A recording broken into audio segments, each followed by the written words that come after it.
Michael Harris worked as a sales manager at a large technology company in Seattle. At 42, he had built a solid career that allowed him to comfortably support his family. Married for 15 years to Jennifer, an impeccably dressed woman who always valued order and control, Michael believed he had found the perfect partner for his life. Together, they lived in an elegant 2-story house in a quiet residential neighborhood, with well-kept gardens and friendly neighbors who greeted each other every morning. Michael's mother, Dorothy, was 73 years old and had been widowed 3 years earlier. After her husband's death, she began to show signs of mild dementia, forgetting small things like where she left her keys or whether she had taken her medication. Michael was an only child, and when Dorothy's episodes of confusion became more frequent, he knew he couldn't leave her living alone. Jennifer initially seemed receptive to the idea of Dorothy moving in with them, stating that it would be a pleasure to care for her mother-in-law and that they had plenty of space in the house. Michael was deeply grateful for his wife's understanding, believing he had made the right choice in marrying her. Dorothy moved into the upstairs guest room 6 months before that fateful October day. At first, everything seemed to work well. Jennifer prepared meals, organized Dorothy's medication in a weekly dispenser, and even accompanied her to some doctor's appointments. Michael worked long hours, often leaving home at 7 in the morning and returning only after 7 at night. On Saturdays, he would usually go to the office for a few hours to get ahead on work, leaving Jennifer responsible for her mother's care all day. As the months passed, Michael began to notice subtle changes in Dorothy's behavior. His mother, who had always been a cheerful and talkative woman, became more withdrawn and silent. In the few hours Michael spent at home, Dorothy barely looked him in the eye and answered his questions with monosyllables. He attributed these changes to the natural progression of dementia, feeling a deep sadness at seeing his mother gradually distancing herself from reality. Jennifer reinforced this theory, frequently commenting on how Dorothy was getting worse and how exhausting it was to care for someone in that condition. One evening, during dinner, Michael noticed a small bruise on Dorothy's arm. When he asked what had happened, Jennifer quickly explained that her mother-in-law had tripped on the hallway rug and leaned against the wall, hitting her arm. Dorothy said nothing, only lowered her eyes to her plate. Michael accepted the explanation without question. After all, elderly people with balance problems did get hurt easily. Still, something about that interaction bothered him, an unsettling feeling he couldn't name. In the following weeks, the bruises became more frequent. Jennifer always had a plausible explanation for each one. Dorothy had bumped her leg on the bathroom door, slipped in the shower, or bumped into the door frame. Michael began to wonder if he shouldn't consider placing his mother in a specialized institution where trained professionals could properly care for her. When he mentioned this possibility to Jennifer, she was emphatic in her opposition, saying that it would be cruel to take Dorothy away from her family and that they had a moral obligation to care for her at home. It was on Tuesday, October 17th, that everything changed. Michael had an important meeting scheduled for 10 o'clock in the morning with a potential client who could close a multi-million-dollar deal. He had meticulously prepared for that presentation for weeks, rehearsing every detail and anticipating every possible objection. However, when he arrived at the office that morning, he received a message informing him that the client had had a family emergency and needed to reschedule the meeting. With his schedule suddenly free and feeling strangely uneasy, Michael decided to do something unusual: go home. It was approximately 10:30 when Michael parked his black sedan in the garage. The house was silent, and he assumed Jennifer was busy with household chores. He entered through the kitchen door, placed his briefcase on the counter, and was about to call for his wife when he heard voices coming from upstairs. One of them was clearly Jennifer's, but the tone was unlike anything he had ever heard. There was a harshness, a cruelty, in the voice that made him freeze in place. Michael climbed the stairs silently, his heart beginning to beat faster with each step. The voices came from Dorothy's room, and as he approached, the words became clearer. Jennifer was speaking, and what she said made Michael's blood run cold.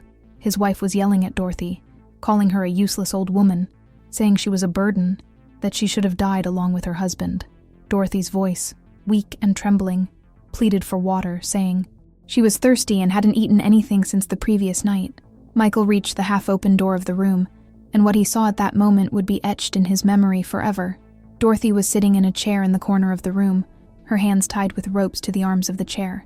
Her face was marked by bruises in different stages of healing, some yellowish and old, others purple and recent. Her clothes were dirty, and there was an unmistakable smell of urine in the air. Jennifer stood in front of her, holding a bowl of water, but keeping it out of the old woman's reach, as if she were playing with an animal. The scene was so shocking, so absurdly cruel, that Michael needed a few seconds to process what he was seeing. His wife, the woman with whom he had shared his life for 15 years, the woman he had chosen to be his companion, was torturing his elderly and defenseless mother. The initial shock quickly turned into a burning fury he had never experienced before. He pushed the door open forcefully, making it slam against the wall with a bang that sent Jennifer turning sharply. The expression on Jennifer's face instantly changed from sadistic satisfaction to utter panic. She dropped the water jug, which shattered on the wooden floor, and began to stammer, trying to find an explanation, any explanation that could justify the unjustifiable. Michael didn't even let her speak. He rushed to his mother, his hands trembling as he untied the ropes that bound her to the chair. Dorothy began to cry, not with tears of sadness, but with the relief of finally having been found, of finally having been saved. Jennifer tried to approach, her words coming out in a desperate stream of excuses and justifications. She claimed that Dorothy had become aggressive, that she needed to be restrained for safety, that it was all a misunderstanding. Michael interrupted her with a voice he barely recognized as his own, cold and controlled despite the storm of emotions raging within him. He ordered Jennifer to leave the room immediately and wait in the living room, and there was something in his tone that left no room for argument. After Jennifer left, Michael gently helped his mother to her feet from the chair. Dorothy's legs could barely support her, and he realized she was severely dehydrated and malnourished. He carried her to the bathroom, where he carefully helped her clean herself and put on clean clothes. Throughout the process, Dorothy wept silently, repeatedly murmuring that she had tried to tell him, that she had tried to ask for help, but that Jennifer was always there, always watching, always threatening that things would get worse if she said anything. Michael felt overwhelming pain as he realized that, for months, his mother had suffered unimaginable horrors while he was at work, completely oblivious to what was happening in his own home. He remembered all the times Jennifer insisted that Dorothy was fine, that she was just having a bad day, that he didn't need to worry. He remembered how Jennifer always volunteered to bathe Dorothy alone, to feed her in her room when she supposedly didn't want to come down for meals. Everything made sense now, each piece of the puzzle fitting into a horrific picture of systematic and premeditated abuse.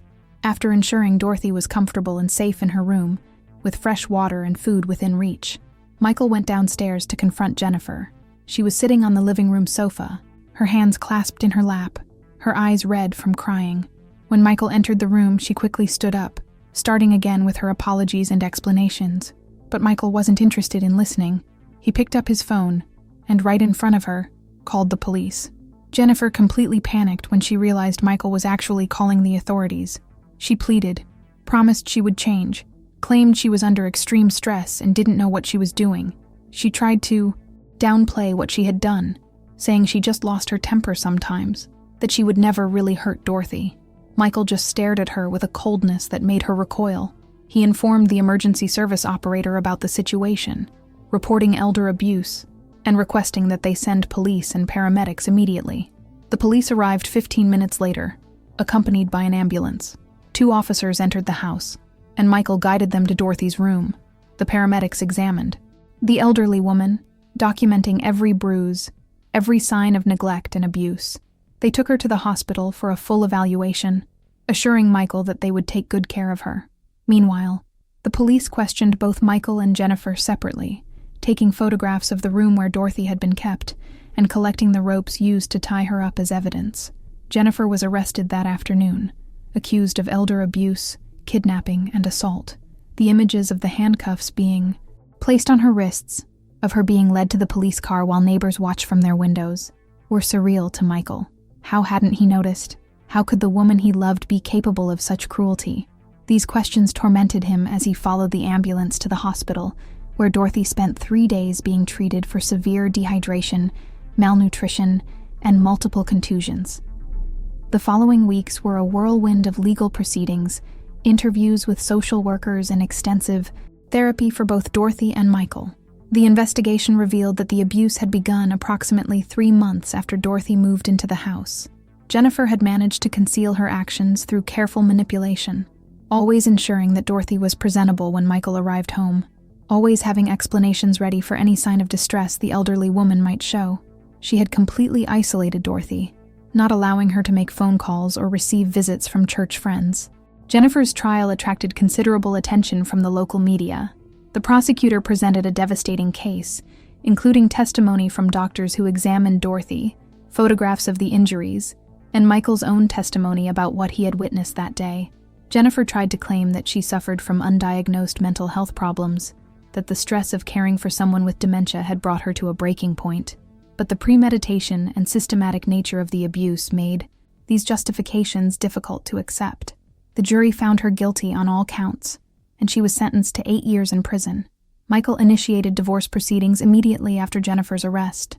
There was no hesitation, not a moment of doubt. What she had done was unforgivable, and he couldn't conceive of remaining married to someone capable of such wickedness. The process was relatively straightforward, given the circumstances, and within a few months the marriage was officially dissolved. Michael kept the house and all the assets, and Jennifer didn't contest anything, probably recognizing that she had no moral basis to demand anything. Dorothy's recovery was slow but steady. With proper care, good nutrition, and a safe and loving environment, she began to show both physical and emotional improvements. Michael hired a professional nurse to care for his mother during the day while he was at work, but he began working fewer hours, prioritizing being present at home. He would never again leave his mother vulnerable, never again blindly trust someone without verifying that Dorothy was truly well. The trauma of those months of abuse left deep scars on Dorothy. She developed a fear of being alone and frequently had nightmares about being tied to that chair again. Michael took her to a geriatrician specializing in dementia, and also to a psychologist who worked with abuse victims. With time and a lot of support, Dorothy began to feel safe again, although she never completely forgot what she had been through. The experience also fundamentally changed Michael. He became more observant, more present, more willing to question appearances and trust his instincts. He joined support groups for family members of elder abuse victims, sharing his story in the hope of educating others about the warning signs he had missed. Many people reached out to him afterward, saying his story had encouraged them to investigate suspicious situations involving elderly relatives. And in some cases, further abuse cases were uncovered and stopped. The relationship between Michael and Dorothy grew stronger through adversity. They spent their evenings talking about happy memories, about Michael's father and Dorothy's husband, about the times before her dementia and the abuse. Dorothy, despite her cognitive challenges, maintained her gentle and loving nature. She frequently thanked Michael for saving her, for believing her, when she finally managed to show him the truth. These conversations always moved Michael, reinforcing his determination to ensure his mother lived her remaining years with dignity and love. Michael also began advocating for stricter laws against elder abuse in his state. He testified before the state legislature, sharing his mother's story and arguing for the need for more frequent and mandatory check-ins for vulnerable seniors living in private residences. His passion and eloquence helped drive new legislation requiring quarterly home visits by social workers for any senior diagnosed with dementia or other debilitating conditions, provided they were living with family members.